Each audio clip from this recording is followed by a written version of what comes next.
अस्सलाम वालेकुम, मैं कैसर जाफरी और आप देख रहे हैं मेरा यूट्यूब चैनल।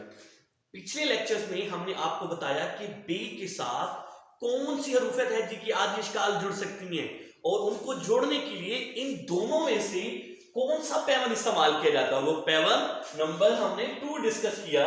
जैसा कि आप देख रहे हैं कि मीम, जीम, आइन, सीन, स्वाद और तोय की आदि इश्काल के साथ जब हम बे को जोड़ते हैं तो पैवन नंबर 2 का इस्तेमाल करते हैं।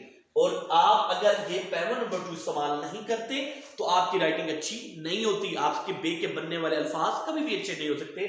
और अब इनके अलावा ऐसे और कौन सी हरूफियत है जिनकी आदि इश्काल है जिनको जोड़ने से पहले पैवन नंबर 1 का इस्तेमाल किया जाता है। तो आए मैं आपको बताता हूं कि इसके लिए आपको क्या करना पड़ेगा। आपका जो क्याफ है इसकी आदि इश्काल, गाफ की आदि इश्काल, ये 2 शक्ल लाम की आदि इश्काल और बजाते खुद बे की आदि इश्काल जो है वो आप जोड़ने से पहले आपको पैवन नंबर 1 का इस्तेमाल करना पड़ेगा। अब कैसे, आप देख ले।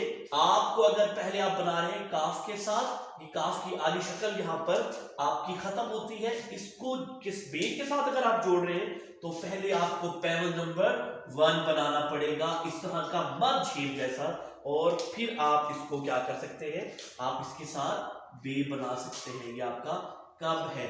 इसी तरह से आपने पैवन नंबर 1 बनाना है और इसके साथ आप पैवन बनाएंगे मद जैसा, और इसके साथ फिर आप देख सकते हैं आपका क्या बनेगा, लांबे लब बनेगा। इसी तरह से बे के साथ आप जोड़ रहे हैं तो बे के साथ मद बज़ाहिर में खुद आपको पैवन लग रहा है, और ये बे की पहली शक्ल भी हमारी दूसरी शक्ल भी कंसीडर की जाती है। इंशाल्लाह हम आपको एक और इस अहम वीडियो के साथ भी आपको शेयर करेंगे अपनी सारी वो एक्टिविटी जो आपको राइटिंग में हेल्प कर सकती है। ये देखिए आपका ये बट बन गया। ये अब आपको क्या समझ आई कि बे के साथ हरूफे तहजी की आदि इश्काल जब बे के साथ जोड़ते हैं तो हम अगर इन आदि इश्काल को जोड़ते हैं तो पैवन नंबर 2 का इस्तेमाल करते हैं जो कि ये है।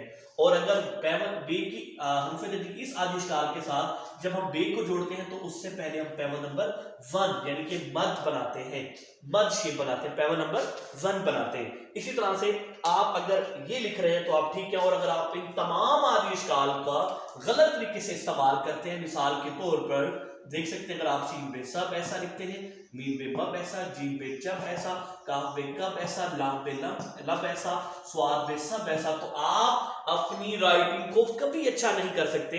देखिए अब आपको हमने एक आसान मेथड बताया, इसी तरह की आसान वीडियोस आपको हम शेयर करते चले जाएंगे और आपकी राइटिंग को हम बेहतर करते चले जाएंगे। इसके बाद हमारा स्टेप मार्कर के साथ भी होगा कि देखिए आप देखें मार्कर के साथ आप जब मीम को जोड़ेंगे तो मुझे बताएं कौन सा पैवन जोड़ेंगे, नंबर 1, नंबर 2, नो नंबर 2 जोड़ेंगे। यहां पर देख सकते हैं आप नंबर 2 पैवन जोड़ा और इसके साथ आपने बे बना दिया। इसी तरह से आप स्वाद के साथ आदि शक्ल बनाए स्वाद की, इसके साथ पैवन नंबर 2 जोड़े और आपका स्वाद पे सब बन गया। इसी तरह से आप इसके साथ पैवन नंबर आइन के साथ 2 जोड़ेंगे और आइन पे अब बन गया आपका। अब देखते हैं कि आप कितना समझते हैं। और अगर काफ की आदि शक्ल के साथ आप जोड़ेंगे तो तब पैवन नंबर 2 नहीं जोड़ेंगे, पैवन नंबर 1 जोड़ेंगे मद शेप जैसा। तो ये क्या बन गया आपका काफ बे कब। अगर आप जीम के साथ जोड़ रहे हैं तो जीम के साथ पैवन नंबर 2 जोड़ेंगे, 1 नहीं जोड़ेंगे आप। इसी तरह से आप सीन के साथ जोड़ रहे हैं तो पैवन नंबर 1 जोड़ेंगे तो आपका क्या बनेगा, सब बनेगा। इसी तरह से ये आपकी तमाम राइटिंग को बेहतर करेगा। आपका वेल विशर कैसर जाफरी।